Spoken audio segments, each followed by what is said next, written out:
دوستو حضور اکرم صلی اللہ علیہ وآلہ وسلم سے پوچھا گیا کہ یا رسول اللہ ہمیں بتائیے کہ آپ کی زندگی کا سب سے مشکل ترین وقت کون سا تھا؟ تو نبی کریم صلی اللہ علیہ وآلہ وسلم نے ارشاد فرمایا کہ جب میں نے طائف کا سفر کیا تھا،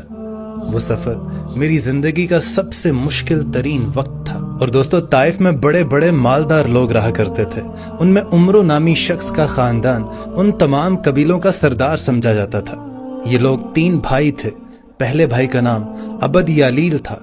دوسرے کا نام مسعود اور تیسرے کا نام حبیب تھا۔ اب نبی کریم صلی اللہ علیہ وآلہ وسلم ان کے پاس تشریف لے گئے اور انہیں اسلام کی دعوت دی، لیکن ان تینوں بھائیوں نے اسلام کی دعوت کو قبول کرنے کی بجائے آپ صلی اللہ علیہ وآلہ وسلم کو نعوذ باللہ برا بھلا کہنا شروع کر دیا۔ اور دوستو ستم یہ کہ صرف اسی پر انہوں نے بس نہیں کی، بلکہ شرارتی لڑکوں کو نبی پاک صلی اللہ علیہ وآلہ وسلم کے پیچھے لگا دیا، جو آپ صلی اللہ علیہ وآلہ وسلم پر پتھر پھینکتے۔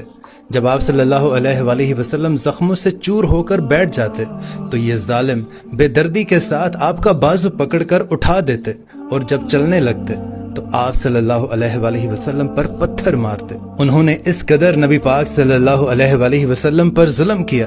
کہ آپ آقا صلی اللہ علیہ وآلہ وسلم کے جوتے مبارک خون سے بھر گئے، لیکن آپ صلی اللہ علیہ وآلہ وسلم اسی تکلیف کے ساتھ چلتے رہے، یہاں تک کہ ایک مقام پر پہنچ کر آپ نے حضرت جبریل امین علیہ السلام کو دیکھا، لیکن ان کے ساتھ ایک اور فرشتہ بھی موجود تھا۔ حضرت جبریل امین علیہ السلام عرض کرنے لگے کہ آپ کے سامنے پہاڑوں کا فرشتہ موجود ہے، جو آپ حکم دیں گے یہ فرشتہ وہی کرے گا۔ تو پہاڑوں کا فرشتہ عرض کرنے لگا کہ یا رسول اللہ، اگر آپ چاہتے ہیں کہ میں ان دونوں پہاڑوں ابو قبیس اور ابو کنان کو ان لوگوں پر گرا دوں تو میں بالکل ایسا ہی کروں گا۔ لیکن جو نبی پاک صلی اللہ علیہ وآلہ وسلم نے اس فرشتے کو جواب دیا،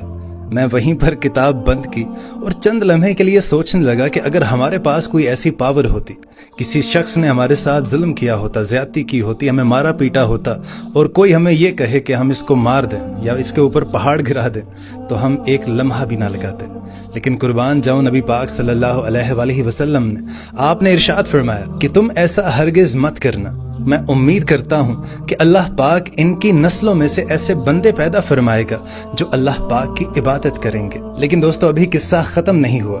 وہی شخص جس کے کہنے پر آپ صلی اللہ علیہ وآلہ وسلم پر پتھراؤ کیا گیا، آپ کو لہو لہان کیا گیا، جس نے آپ کو برا بلا کہا، جس نے آپ کی اسلام کی دعوت کو قبول نہیں کیا، اس شخص کا نام عبد یالیل تھا۔ وہی شخص ایک دفعہ مدینہ میں اپنا وفد لے کر آیا تو نبی پاک صلی اللہ علیہ وآلہ وسلم نے مسجد نبوی میں اس کا خیمہ لگایا۔ عبد یالیل جتنے دن بھی مدینے میں رہا، نبی پاک صلی اللہ علیہ وآلہ وسلم نماز عشاء کے بعد ہر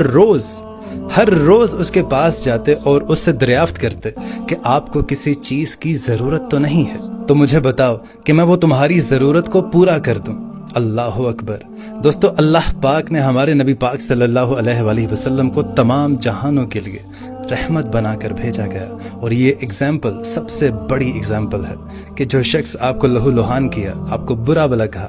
آپ اس سے ہر روز ملاقات کرتے اور اس سے پوچھتے کہ آپ کو کچھ اور تو نہیں چاہیے۔